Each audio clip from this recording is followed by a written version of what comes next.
खास जड़ी बूटियों से बना पेट सफा आयुर्वेदिक चूर्ण। आज ही ले आएं। पेट सफा पहली रात से ही असर दिखाता है और इसकी आदत भी नहीं पड़ती। पेट सफा, हर रोग दफा।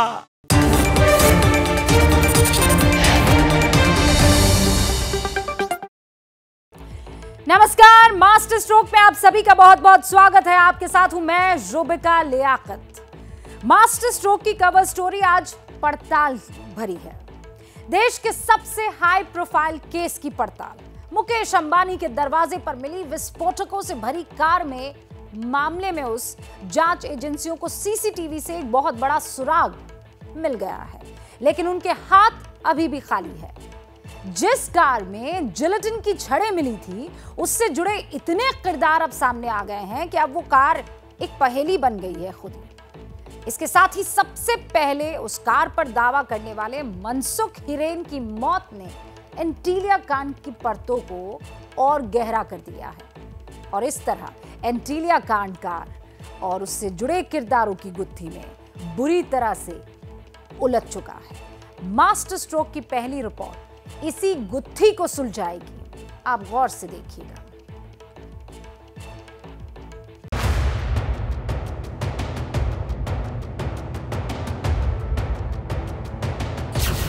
एंटीलिया कांड में सुराग बनी कार।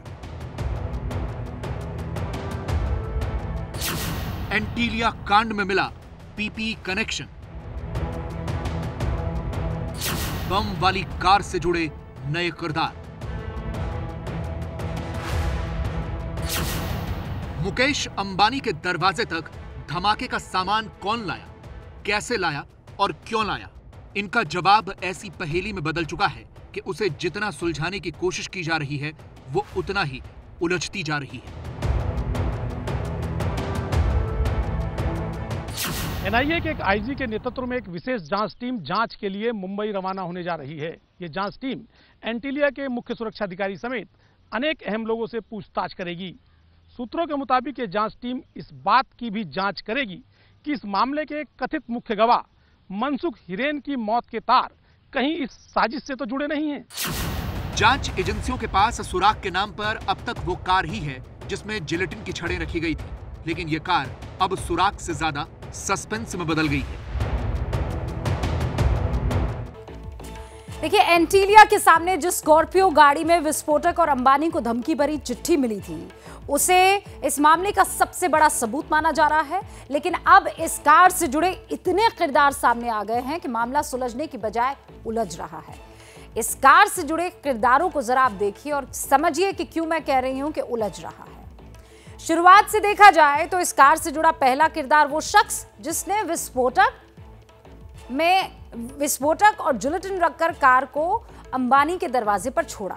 इसके बाद कार से जुड़े दूसरे किरदार की एंट्री होती है। वो कौन? मनसुख हिरेन, जिन्होंने कार मालिक होने का दावा किया। फिर उनका शव मिलता है। कार से जुड़ा फिर तीसरा किरदार सामने आता है सैम। महाराष्ट्र के गृह मंत्री अनिल देशमुख के मुताबिक स्कॉर्पियो गाड़ी का असली मालिक सैम नाम का यह शख्स था, जिसने गाड़ी का इंटीरियर कराने के लिए पैसा मनसुख को जब नहीं दिया तो मनसुख ने कार वापस नहीं की। और इस कार से एक और किरदार फिर जुड़ता है, वो है मुंबई पुलिस के अफसर सचिन वाजे। महाराष्ट्र के पूर्व मुख्यमंत्री देवेंद्र फडणवीस के मुताबिक मनसुख की पत्नी ये कह रही हैं कि सचिन वाजे ने ये कार 4 महीने इस्तेमाल की थी। एंटीलिया कांड में सचिन वाजे पर उंगली उसी दिन ही उठ गई थी जब मनसुख का शव मिला था। अब मनसुख की पत्नी के हवाले से देवेंद्र फडणवीस ने जो दावा किया है, उससे सचिन वाजे की मुश्किलें और बढ़ सकती हैं। आमच्या व्यवसायाच्या निमित्ताने ग्राहक असलेले पोलीस अधिकारी सचिन वाजे हे माझ्या पतीच्या ओळखीचे होते। त्यांना माझ्या पतीने, हे सगळ्यात महत्वाचं आहे, त्यांना माझ्या पतीने नोव्हेंबर 2020 मध्ये सदर कार वापरण्याकरता दिली होती। सदरची कार त्यांनी दिनांक 5/2/2021 रोजी त्यांच्या चालकामार्फत पाठवून माझ्या पतीच्या ताब्यात दुकानावर आणून दिली। म्हणजे 4 महिने ही व्हेकल सचिन वाजे यांच्याकडे होती। एंटीलिया कांड की गुत्थी कार तक ही नहीं सिमटी है, बल्कि मनसुख हिरेन की मौत ने भी इस केस को काफी उलझा दिया है। मनसुख की पत्नी के बयान के बाद पुलिस ने हत्या का मामला जरूर दर्ज कर लिया है, लेकिन मनसुख की पत्नी ने जो दावे किए हैं उससे एंटीलिया कांड के कई परतों में दबे होने का अंदेशा है। दरअसल महाराष्ट्र विधानसभा में देवेंद्र फडणवीस ने मनसुख की पत्नी के बयान के आधार पर कई सनसनीखेज दावे किए हैं। फडणवीस ने बताया कि मनसुख हिरेन और सचिन वाझे एक दूसरे को जानते थे और उनकी पत्नी ने वाझे पर मनसुख की हत्या का आरोप लगाया है। फडणवीस ने बताया कि वाझे ने मनसुख पर गिरफ्तार होने का दबाव बनाया था और ये भी वादा किया था कि उन्हें 3 दिन में जमानत दिला देंगे। अनेक गोष्टी आहेत, सगळ्यात शेवटची गोष्ट वाचून दाखवतो। त्याच्यावर ते असं म्हणतात, शेवटी वरील एकंदर परिस्थितीवरून माझे पतीचा खून झाला असावा अशी माझी खात्री आहे। सदरचा खून हा सचिन वाझे यांनी केला असावा असा माझा संशय आहे। म्हणून सदर घटनेबाबत सखोल चौकशी करून कायदेशीर कारवाई होण्याची विनंती आहे। देवेंद्र फडणवीस के बयान के बाद सचिन वाझे से जुड़ा 3 साल पुराना एक मामला भी एंटीलिया कांड से जुड़ गया है। एंटीलिया कांड में जब से सचिन वाझे पर उंगली उठी है, इस पूरे मामले के तार बहुत पेचीदा हो गए हैं। दरअसल मनसुख की मौत की जांच में उनके एक फोन की लोकेशन विरार के मांडवी इलाके में मिली, ध्यान से सुनिएगा, और दूसरे फोन की लोकेशन वसई के तुंगरेश्वर में मिली है। मनसुख का शव मुमरा की खाड़ी में मिला। 3 अलग लोकेशन। अब इन जगह की आप दूरी को समझिए। वसई से विरार की दूरी कितनी है? 15 किलोमीटर। विरार से मुमरा की खाड़ी की दूरी कितनी है? 45 किलोमीटर करीब लगभग। और वसई से मुमरा खाड़ी 55 किलोमीटर दूर है। और अलग अलग जगह पर लोकेशन उस शख्स की, उसके फोन की कुछ तो बताता है। सचिन वाझे और गावड़े का इस मामले में नाम आने के बाद दोनों ने ही सफाई दी है। वाझे ने यह माना है कि मनसुख को वो पहले से जानते थे, लेकिन गावड़े ने मनसुख से किसी भी तरह का रिश्ता होने से इनकार कर दिया है। बिल्डर लॉबी को बचाने के लिए ये चीज़ अलग है, वो मनसुख हिरानी का क्या रहेगा वो अलग है। उसमें किसी का नाम डालना है और किसी बिल्डर लॉबी को बचाना है तो ये नहीं करना चाहिए उन्होंने। मनसुख हिरानी और मेरा कभी दूर से संबंध भी नहीं, सचिन वाझे से भी संबंध नहीं, ना इससे मेरा कुछ लेना देना है ना कुछ नहीं है। जो कुछ भी अभी आपने कहा कि लास्ट लोकेशन मांडवी विलेज दिखा रहा है, वहाँ से मेरा घर 10-11 किलोमीटर तक दूर है। अब जांच एजेंसियों के पास मनसुख की मौत की गुत्थी सुलझाने के साथ एंटीलिया तक विस्फोटक भरी गाड़ी ले जाने वाले की पहचान करना भी एक चुनौती है। इस मामले में एक सीसीटीवी फुटेज जरूर मिली है, लेकिन इसके बाद भी पुलिस के हाथ खाली है। यह है वो सीसीटीवी फुटेज जिसमें एक शख्स पीपीई किट पहना हुआ नजर आ रहा है। पुलिस के मुताबिक ये उस इनोवा कार का ड्राइवर है जो स्कॉर्पियो के पास थी। पुलिस ये मान रही है कि यह शख्स स्कॉर्पियो पार्क होने के बाद दोबारा इस जगह पर आया था और अपनी पहचान छिपाने के लिए उसने पीपीई किट पहन ली थी। एंटीलिया कांड, मनसुख की मौत और उनसे मुंबई पुलिस के रिश्तों को लेकर सियासी तलवारें खिंच गई है। नेता विपक्ष देवेंद्र फडणवीस ने मनसुख की मौत को लेकर मुंबई पुलिस पर कई गंभीर आरोप लगाए हैं। तो कांग्रेस नेता नाना पटोले ने सवाल पूछा है कि फडणवीस के पास सीडीआर आया कहां से। इसके जवाब में फडणवीस ने कहा है कि सीडीआर मेरे पास है, सरकार चाहे तो मेरी जांच करा ले। हुआ क्या है इस पूरे के पूरे एंटीलिया कांड में, इस सवाल का जवाब कब मिलेगा ये नहीं मालूम, लेकिन बंगाल में हो रहे चुनाव का जवाब 2 मई को मिल जाएगा, ये हम जानते हैं। इस बार फोकस नंदीग्राम है, ये हम जानते हैं, जहां से ममता बनर्जी को बीजेपी के शुभेंदु अधिकारी टक्कर दे रहे हैं। उसी नंदीग्राम में आज ममता बनर्जी ने कौन सा मास्टर स्ट्रोक चला, इस रिपोर्ट में हम आपको यही दिखाने जा रहे हैं। लेकिन सबसे पहले मैं आपके सामने 3 तस्वीरें रखने जा रही हूं। 3। आज ममता बनर्जी ने नंदीग्राम में जानकी मंदिर में जाकर दर्शन किए, वहां वो काफी देर तक रही। इसके बाद ममता आज नंदीग्राम के शमशाबाद मजार में जियारत करने भी पहुंचे। वहां पर उन्होंने चादर भी चढ़ाई। बाद में ममता बनर्जी एक चाय की दुकान पर पहुंची। उन्होंने खुद वहां चाय पी, दूसरों को भी पिलाई। आप तस्वीरों में देख सकते हैं मुख्यमंत्री ममता बनर्जी खुद अपने हाथों से चाय परोस रही हैं। ये तस्वीर नंदीग्राम की है, जहां ममता बनर्जी 3 दिनों तक अब रहने वाली है। कल उन्होंने अपना नामांकन दाखिल करना है, लेकिन उससे पहले ममता बनर्जी ने आज कैसे नंदीग्राम में अपना मास्टर स्ट्रोक चला, देखिए।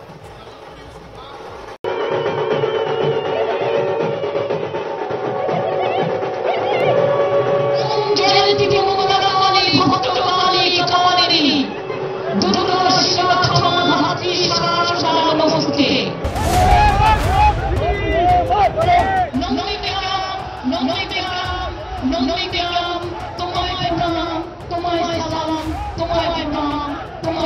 राम।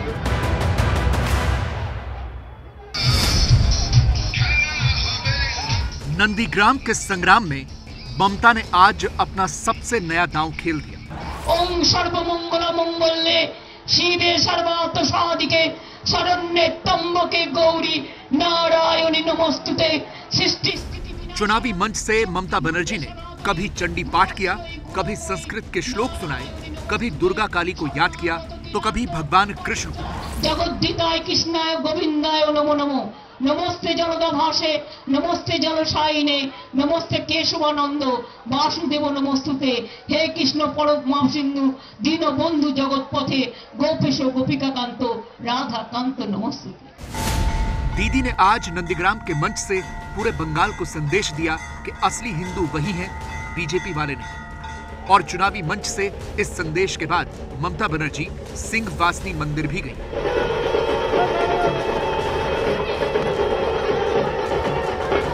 যারা হিন্দু মুসলমান করছেন, আমিও হিন্দু ঘরের মেয়ে, আমার সাথে হিন্দু কার্ড খেলতে যাবেন না।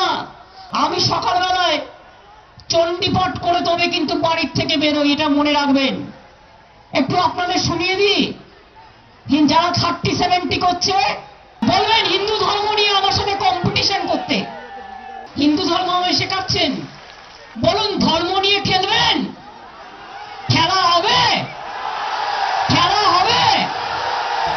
ममता बनर्जी का ये पहला नारा था और पहली बार मैंने देखा ममता बनर्जी को कि मंच से चंडी पाठ, दुर्गा पाठ और संस्कृत में श्लोक पढ़ते हुए।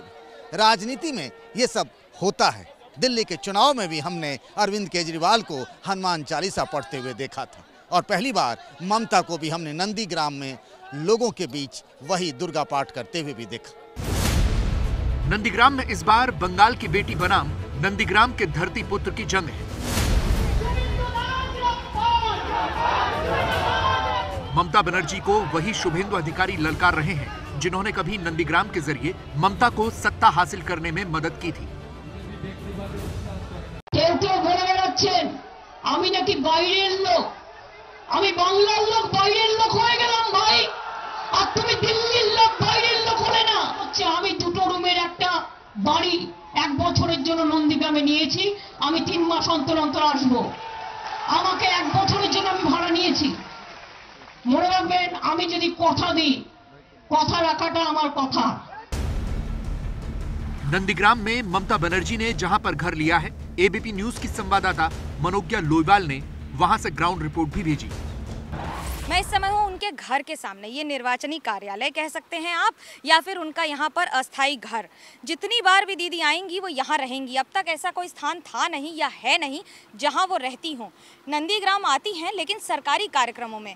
अब क्योंकि सरकारी कार्यक्रम नहीं हो सकता है, चुनावी प्रचार के लिए आएंगी तो इन सारी चीज़ों का ध्यान रखा जाएगा।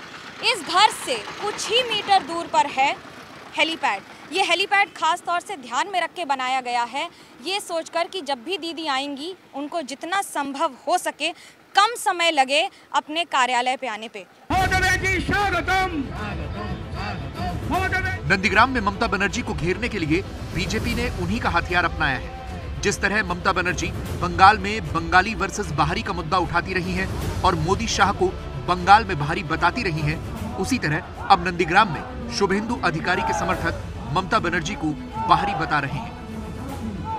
लेकिन ममता बनर्जी तो बंगाल की मुख्यमंत्री हैं, कहीं भी जा सकती हैं, वो बाहरी कैसे हो सकती है? तो इंडिया का प्रधानमंत्री जो है वो कैसे बहिरागत हो सकता है? तो ममता बनर्जी जो बोलता है बहिरागत है, वो खुद नंदीग्राम के बहिरागत है।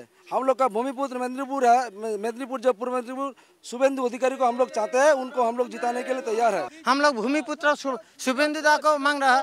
क्यों ना? हम लोग का जब भी हमारा खतरा में करता है, कब हाँसूज में रहता है, हर टाइम में शुभेंदु हमारा पास में है। सुबह से शाम तक वो हम लोग का पास में है। ममता बनर्जी को कल नंदीग्राम में नामांकन भरना है। उससे पहले आज दीदी ने नंदीग्राम के लोगों से इमोशनल अपील भी की। যদি আপনারা মনে করেন আমার দাঁড়ানো উচিত না, আমার কালকে নমিনেশন আছে, আজকে বলে দিন আমি চলে যাব, আমি তাহলে দাঁড়াবো না, আমার দরকার নেই। আর যদি মনে করেন আমি আপনাদের ঘরের মেয়ে, আপনাদের এই আন্দোলনের লোক, তাহলে আমাকে বলবেন, তাহলে আমি আগামীকাল নমিনেশন অ্যাপ্লিকেশন জমা দিতে যাব। এটা আপনাদের কাছ থেকে পারমিশন নিয়ে তবেই আমি বলবো। नंदीग्राम विधानसभा सीट पर पिछले 3 चुनावों में टीएमसी को जीत मिली। 2009 के उपचुनाव में पहली बार टीएमसी जीती, फिर 2011 के विधानसभा चुनाव में और 2016 के विधानसभा चुनाव में भी टीएमसी के टिकट से शुभेंदु अधिकारी विजयी हुए थे। उन्हें 1,34,623 वोट मिले थे, जो कुल मतदान का करीब 67% था। दूसरे नंबर पर सीपीआई के अब्दुल कबीर शेख थे, जिन्हें 53,393 वोट मिले थे और वोट प्रतिशत था करीब 26.5%। बिजन कुमार दास को 10,713 वोट मिले थे और वोट प्रतिशत था करीब 5%। लेकिन इस बार वही शुभेंदु बीजेपी के साथ हैं और इसलिए ममता बनर्जी कह रही हैं कि 1 अप्रैल को मेरे विरोधियों को अप्रैल फूल बना दीजिए। এখানে ভোট আছে 1 এপ্রিল, তাই তো? ওদের এপ্রিল ফুল করে দেবেন। জয় বাংলা, জয় নন্দীগ্রাম।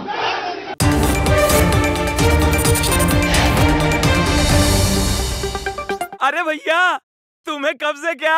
लोग ऐसी गंभीर समस्या को हंसी मजाक में उड़ाते हैं। कब्ज कहने के लिए तो एक समस्या है, पर 1000 बीमारियों की जड़ है। इसे इग्नोर न करें। खास जड़ी बूटियों से बना पेट सफा आयुर्वेदिक च्यून आज ही ले आएं। पेट सफा पहली रात से ही असर दिखाता है और इसकी आदत भी नहीं पड़ती। पेट सफा, हर रोग दफा।